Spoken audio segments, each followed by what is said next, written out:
इंदौर के विजयनगर थाना क्षेत्र में पिछले दिनों एक फरियादी द्वारा शिकायत दर्ज कराई गई थी कि उसका बेटा घर से बिना बताए लापता हो गया है और उसे कोई व्यक्ति बोरे में लेकर चला गया है। जहां पर पुलिस ने जब सीसीटीवी फुटेज खंगाले तो बालक इंदौर के रेलवे स्टेशन पर दिल्ली की ट्रेन में चढ़ते हुए दिखाई दिया। जहां पर पुलिस इस बात की खोज कर ही रही थी कि नाबालिग किस स्टेशन पर उतरा है और कहाँ गया है। उतनी देर में पिता ने पुलिस को यह जानकारी दी कि उसके बेटे का लहूलुहान शव बोरे में बंद दिल्ली की सड़कों पर पड़ा हुआ है और उसे किसी अज्ञात व्यक्ति ने इसकी सूचना दी है। पुलिस ने तुरंत एक टीम दिल्ली रवाना की, जहां से 14 वर्षीय नाबालिग को इंदौर सही सलामत लाया गया। वह अब अपने पिता के साथ नहीं रहना चाहता। मामला विजयनगर थाना क्षेत्र का है, जहां पिछले दिनों एक 14 वर्षीय नाबालिग अपने घर से लापता हुआ था, जिसके पिता ने उसके साथ कुछ अनहोनी होने की बात कही थी। पुलिस ने मामले में गंभीरता लेते हुए आसपास के सीसीटीवी फुटेज खंगाली, जिसमें बच्चा रेलवे स्टेशन पर दिल्ली जाने वाली ट्रेन में चढ़ता हुआ दिखाई दिया। उसके बाद पुलिस ने टीम गठित कर टीम दिल्ली रवाना हुई, जहां से उसे सकुशल दस्तयाब किया गया है। वहीं 14 वर्षीय नाबालिग को इंदौर के विजयनगर थाना प्रभारी रविंद्र गुर्जर दिल्ली से इंदौर ला रहे थे। तब नाबालिग से कई देर तक बातचीत की गई और पुलिस को जो बातें बताई वह दिल दहला देने वाली है।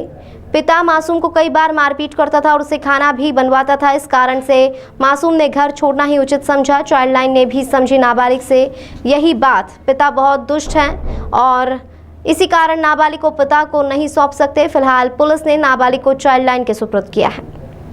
सर, एक पुलिस को एक सूचना मिली थी कि शायद एक नाबालिग की हत्या हो गई। किस प्रकार से पुलिस ने इस पूरे मामले को ट्रैक करा और कितने समय में बच्चे को दस्तयाब किया? हमारे यहाँ से एक 14 साल का बच्चा मिसिंग था।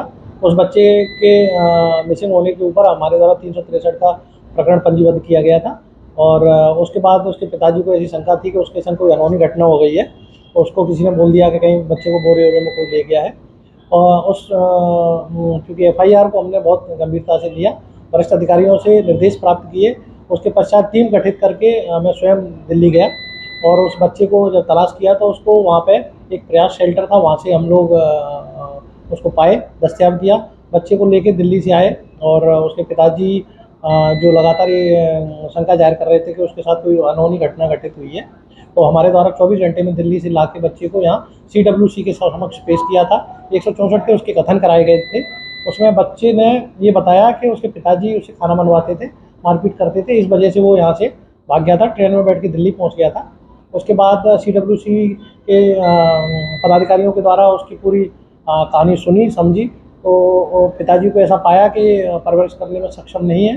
तो इसी बात को उन्होंने मद्देनज़र रखते हुए बच्चे को अभी शेल्टर होम में रखा है, जहाँ उसकी परवरिश की जाएगी और पढ़ाई कराई जाएगी और उसके पिताजी को इस बात को बता दिया गया है कि बच्चा अभी होम में है।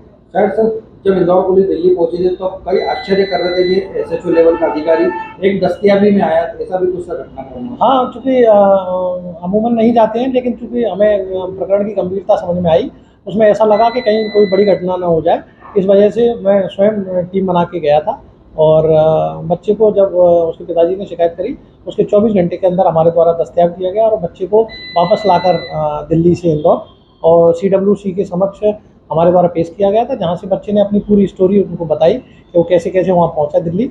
और फिर उसके बाद पूरी घटनाक्रम को सुनने समझने के बाद CWC के पदाधिकारियों के द्वारा उसको शेल्टर होम में रखा गया है।